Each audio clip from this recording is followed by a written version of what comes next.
तो नमस्कार दोस्तों, welcome to my channel rise of Bharat. और आज लेके आया हूँ नैला पाकिस्तानी का वीडियो। चलिए, ये क्या बताना चाहती है कि इन्हें किसने उठाया है। हर एक जना अपना अपना स्टांस लगा रहा है। शोएब चौधरी बता रहा है कि पॉलिटिशियंस ने उठाया। आप देखते हैं नैला पाकिस्तानी क्या है।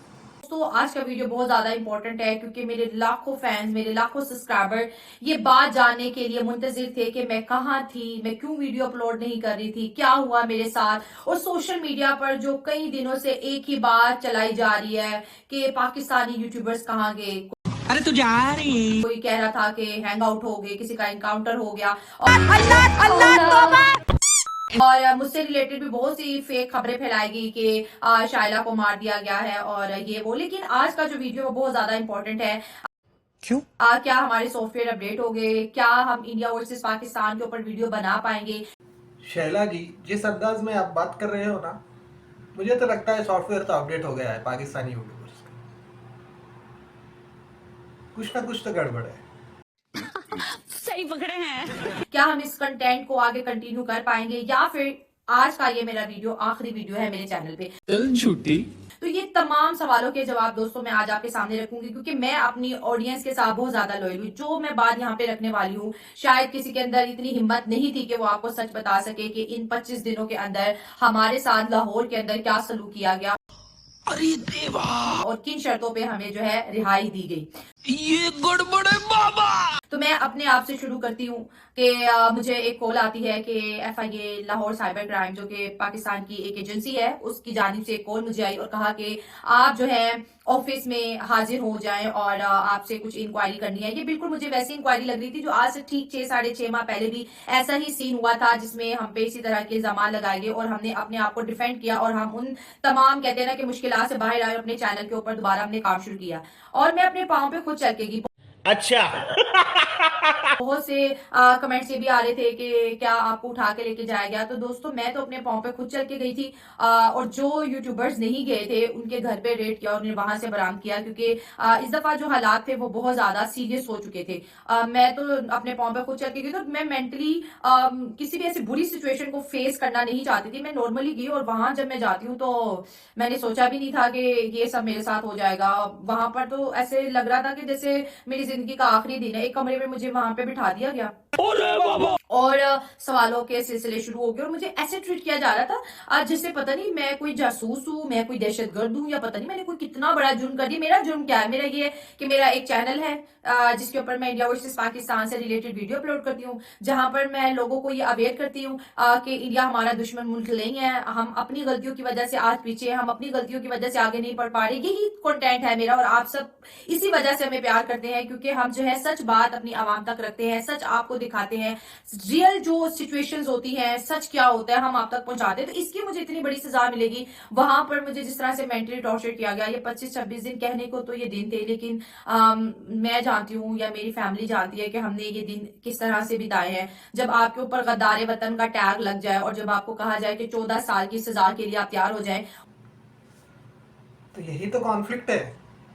शोएब चौधरी कुछ अलग बता रहा है। शोएब चौधरी बता रहा है कि किसी पॉलिटिकल पार्टी ने उठाया था, और ये बता रही है कि कोई डिपार्टमेंट FIA, इनका कौन सा डिपार्टमेंट है, साइबर क्राइम डिपार्टमेंट, उन लोगों ने इन्हें लेके गया। तो माजरा क्या है? सॉफ्टवेयर अपडेट हुआ या नहीं?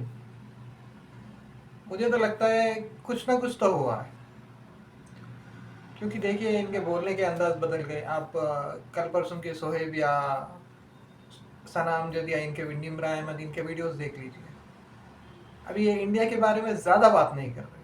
और एक ऐसा मुल्क जिसमें हम रहते हैं, यहाँ पर कहते हैं ना कि कमजोर के लिए एक अलग कानून है, ताकतवर के लिए एक अलग कानून है। तो आप सिर्फ और सिर्फ कहते हैं ना कि एक आपके अंदर वो जो एक उम्मीद होती है ना, वो भी खत्म हो जाती है जब आपको कह दिया जाए कि आपने जो जुर्म किया है ना उसकी सजा 14 साल है। आप बस हवा निकल गई। को 14 साल की कैद सुना दी जाएगी। और मेंटली मतलब मैं तो एक ऑफिस में मीटिंग अटेंड करने के लिए कि FIA ने मुझे बुलाया था और फिर मुझे इस तरह से प्रेशराइज वो कर रहे थे कि मैं मान लूं कि मैंने कोई गुनाह किया, मतलब अगर मैंने इंडिया को प्रेस किया है तो ये गुनाह है कि मैं मान लूं। और मेरी फैमिली को टॉर्चर किया गया, मेरे हस्बैंड को टॉर्चर किया गया, मेरी 2 माँ की जो बेटी है उसके नाम पर मुझे टॉर्चर किया गया, मेरी फैमिली को टॉर्चर किया गया। इतना टॉर्चर कि मैं तो मतलब कि ऐसे लग रहा था कि मैंने जो नहीं भी किया ना, मतलब कि जैसे वो कह रहे थे गद्दार वतन और ये वो आप सब मान लो और आप के फैमिली की हम जान बख्श देंगे, आपकी बेटी अब आपसे दोबारा कभी नहीं मिल पाएगी। तो आप सोचिए एक माँ के दिल पे क्या गुजरे जब उसको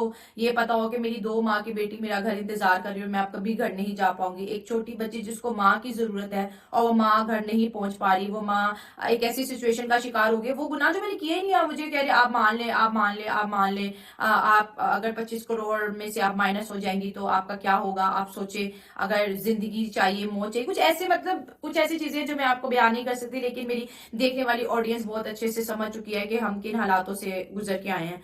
और मेरा चैनल जो कि मेरी जान है, मेरी पहचान है, मेरा चैनल मेरे लिए बहुत इंपॉर्टेंट है। इस चैनल के थ्रू मुझे आपका प्यार मिलता है, इस चैनल के थ्रू मैं आपके साथ कम्युनिकेट कर पाती हूँ। ये चैनल मेरी दिन रात की मेहनत है, यहाँ पे हमने काम किया, आपका प्यार हमें मिला, आपका सपोर्ट मिला, लेकिन ये चैनल भी हमसे ले लिया। फोन, ईच एंड एवरीथिंग, मतलब मेरे पास कुछ भी नहीं था जिससे मैं अपने चैनल के बारे में या अपने बारे में इंफॉर्म कर सकूँ। टोटली कट ऑफ हो गए थे। और जहाँ पे सॉफ्टवेयर अपडेट की बात है तो डेफिनेटली कोई माने या ना माने, मैं तो ओपनली मान रही हूँ कि बिल्कुल सॉफ्टवेयर अपडेट हुआ। प्यारी समझ गई। देख रहे हो, शैला जी एक तेज तड़क तरीके से बात करती थी हमेशा अपनी वीडियोस में, स्ट्रेट टू द पॉइंट बात करती थी। अभी ये भी घुमा घुमा के बात करने लगी। सोहेब चौधरी भी स्ट्रेट पॉइंट पे बात करता था, वो भी घुमा कर बात करने लगे। तो कुछ ना कुछ तो अपडेट हुआ है। और क्या डिमांड थी हमसे? ये डिमांड थी कि आप लोग अपनी लिमिट के अंदर रह के काम करें, आप लोग पाकिस्तानी शहरी होने के नाते आप वो काम करें जो कि आपको इजाजत है। आप वो मुद्दे क्यों उठाते हैं जिसको आपको परमिशन नहीं है बात करने की? क्योंकि आप देखिए हमारा पूरा चैनल हमने हर मुद्दे पे बात किया, माइनॉरिटीज की हो, पाकिस्तान की पॉलिटिक्स की हो, इंडिया की तरक्की की बात हो, इंडिया के अंदर डेमोक्रेसी की बात हो, सब हमने किया। क्योंकि हम चाहते हैं कि इंडिया और पाकिस्तान के बीच एक जो नफरतें हैं वो खत्म हो। और साथ साथ हमारी ये भी भरपूर कोशिश रही है कि जो फेक प्रोपोगेंडा होते हैं हम इसको भी एक्सपोज करें कि यहाँ की आवाम क्या चाहती है, इंडिया की आवाम क्या चाहती है। तो कहीं ना कहीं दोनों मुल्कों के बीच बेहतरी भी आई है हमारे काम से। आप देखिए जो हेट पहले होता था इंडिया वर्सेस पाकिस्तान को लेके, वो हेट आज बिल्कुल खत्म हो गया। आज ऑडियंस जो है हमारी जेन्युइन मुद्दों पे बात करना चाहती है। यही हमने किया, यही मेरा कसूर था। मुझसे मेरे चैनल ले लिए, पासवर्ड ले लिए, एक कमरे में बिठा दिया जाता था डेली और 9 से 10 घंटे एक ही बात, या आप ये मान ले आपने किया, आपने गद्दारी किया, आप मान ले आपने गद्दारी किया, आप मान ले आप ये जुर्म एक्सेप्ट कर ले। और बार बार मेंटली टॉर्चर। मेरे अब्बा इतने ज्यादा बीमार हो गए इस चीज को लेके, मेरे अब्बा को फालिज का अटैक हुआ। और ये वीडियो कोई सिंपैथी के लिए मैं नहीं बना रही, मैं ये बता रही हूँ कि जिन फैमिलीज के बच्चे इन हालातों का शिकार हो जाते हैं उनके माँ बाप पर क्या गुजरती है। जो गलती हमने की नहीं है उसकी सजा भी हमारे माँ बाप को दी गई, हमारी औलाद को दी गई, हमारे खानदान को दी गई। क्योंकि शाइला खान यहाँ पर सच की बात करती है। शाइला खान इंडिया को अपना दुश्मन नहीं मानती। और मुझे लगता है कि शायद अगर आज मैं आपके सामने हूँ, इस चैनल पे आपके सामने, क्योंकि मेरा वीडियो सबसे लेट पहुंच रहा है, क्योंकि मुझे मेरा कल चैनल मिला है। मेरे पास मेरा चैनल नहीं था, मैं अपने चैनल में लॉगिन नहीं हो सकती थी, मेरे पास पासवर्ड नहीं था मेरे चैनल का। एकदम से हमें किस तरह रिलीज कर दिया गया, एकदम से हम जो है एक एक करके अपने चैनल्स पे आ गए। तो इसमें सबसे बड़ा रोल इंडियन मीडिया का है। थैंक यू सो मच, आपने हमारे लिए आवाज उठाई, क्योंकि यहाँ पर हम हेल्पलेस हो गए थे। बड़े बड़े इंडिया के जो चैनल्स हैं, जो 35 मिलियन का चैनल है, 40 मिलियन का, 50 मिलियन का, इवन दो मेरी इस वीडियो रिकॉर्ड करने से पहले भी इंडियन चैनल के ऊपर लाइव चल रहा था कि पाकिस्तानी यूट्यूबर्स को आखिर क्यों उठाया गया, उनके क्या कसूर थे। साथ साथ उन तमाम पैनलिस्ट का मैं दिल से शुक्रिया अदा करती हूँ जिन्होंने बैठ के अपना कीमती वक्त निकाल के हमारे लिए आवाज उठाई कि इन बच्चों को रिलीज किया जाए। इन्होंने कोई जुर्म नहीं किया, क्योंकि सबको इन हालातों का पता चल गया था कि एजेंसीज ने पाकिस्तानी यूट्यूबर्स को उठा लिया और सब एक एक करके गायब होना शुरू हो गए। और मुझे लगता है कि शायद अगर हमारे पास इंडिया का सपोर्ट ना होता, इंडियन ऑडियंस का प्यार ना होता, तो शायद हम कभी जेलों से बाहर ही ना आते। इंडियन मीडिया ने बहुत उछाला ये मुद्दा, बड़े चैनल्स पे भी एक दो बार आया। तो पाकिस्तानी बोल रहे हैं इंडिया में प्रोपेगेंडा कर रहे हैं कि यूट्यूबर्स को हैंग कर, ये नहीं, ये प्रोपेगेंडा किया गया है पाकिस्तानी मीडिया से, पाकिस्तानी यूट्यूबर्स। तो उसके खुलासे के लिए पैनल डिस्कशन कुछ हुए थोड़े चैनल्स पर किसी भी भारतीय न्यूज़ चैनल ने ये नहीं कहा, ये नहीं दावा किया कि इनको उठाया गया, इनको फांसी दे दी गई, इनको एनकाउंटर हो गया, ये लोग मर गए, ये लोग हाँ लापता है, ये 21 दिन से 20 दिन से इनके वीडियोस नहीं आ रहे, कहाँ गए बोल के क्वेश्चन तक किया, मगर ये नहीं किया, बताया कि एनकाउंटर हुआ है, फांसी चढ़ा है। और ये पाकिस्तान का मीडिया, पाकिस्तान के यूट्यूबर्स, मीडिया तो मैं नहीं देखता हूँ, मगर पाकिस्तान के यूट्यूबर्स के वीडियोस में ये थंबनेल्स आए। शायद हम कभी अपने चैनल पे वीडियो ही ना अपलोड कर पाते, कौन हमारे लिए बात करता, कोई भी ना करता, लेकिन हमारे लिए हमारे इंडियन ऑडियंस ने आवाज, और जब इंडिया किसी के लिए बात करता है, जब इंडिया किसी मुद्दे को उठाता है तो दुनिया उसको सुनती है। जलवा है हमारा। और मुझे लगता है कि इंडिया की मीडिया पावर थी, मैं बिल्कुल कहती हूँ कि आज हम यहाँ पर है, हमें छोड़ दिया गया क्योंकि हमने कोई जुर्म नहीं किया था। हमने तो हमेशा अवेयरनेस की बात की, हमने तो हमेशा कहते हैं पीस की बात की, हमने हमेशा लव की बात की, कम्युनिकेशन इंडिया और पाकिस्तान के बीच बढ़ाने की बात की, हमने बेसिक मुद्दों की बात की। तो उन तमाम यूट्यूबर्स का, छोटे यूट्यूबर्स हो या बड़े यूट्यूबर्स हो, छोटे चैनल बड़े चैनल, सबका दिल से शुक्रिया कि उन्होंने हमारे लिए आवाज उठाई। जहां पर काम की बात रही, देखें काम तो हम करते रहेंगे, जब तक जिंदा है सच बोलते रहेंगे, जब तक जिंदा है काम करते रहेंगे। और कहते हैं ना कि सच को सच और झूठ को झूठ हमेशा दिखाते रहेंगे, बुरे लोगों को हमेशा एक्सपोज करते रहेंगे, बुरी पॉलिसीज को हमेशा एक्सपोज करते रहेंगे। जो हमारे साथ हुआ वो कहते हैं ना कि मेरी दुआ है कि खुदा कभी किसी के साथ ऐसा हालात ना हो कि वो इन हालातों से गुजरे, उनकी फैमिली मेंटल टॉर्चर हो, उनके माँ बाप इन हालातों में जाए कि वो जिंदगी और मौत की कश्मकश में हो। एक छोटी सी बच्ची को उसके माँ से जब अलग कर दिया जाए, जुदा कर दिया जाए, तो उस बच्चे का क्या कसूर जो इस दुनिया में आया है। तो ये सब चीजें हमारे साथ हुई है, और मैं ओपनली कहती हूँ बिल्कुल सॉफ्टवेयर अपडेट हुआ। हमसे क्या डिमांड थी उनकी, ये डिमांड थी कि आप अपनी लिमिट में रह के काम करें, जो आपकी लिमिट है, जितना आपको राइट है, आप उन राइट को इस्तेमाल करके काम करें।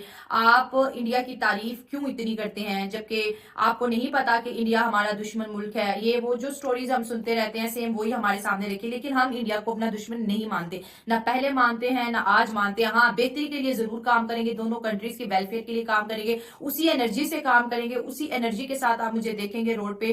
तो चलिए देखते हैं आने वाले वीडियोस में क्या ये शैला जो नैला पाकिस्तानी रिएक्शन की होस्ट है, ये उसी तरीके से बात करती है जिस तरीके से पहले बात करती थी, पहले मुद्दों को उछालती थी, पाकिस्तान में क्या चल रहा है बताती थी, भारत में क्या चल रहा है कंपेयर करती थी। और इनको भारत में कंपेयर किए बगैर इनका चैनल कोई भी नहीं देखे, ये तो मैं 100% गारंटी देता हूँ, डेड हो जाएंगे इनके चैनल्स। तो ये थी आज की वीडियो, अंत तक जुड़े रहने के लिए धन्यवाद। राम राम, जय हिंद, जय भारत।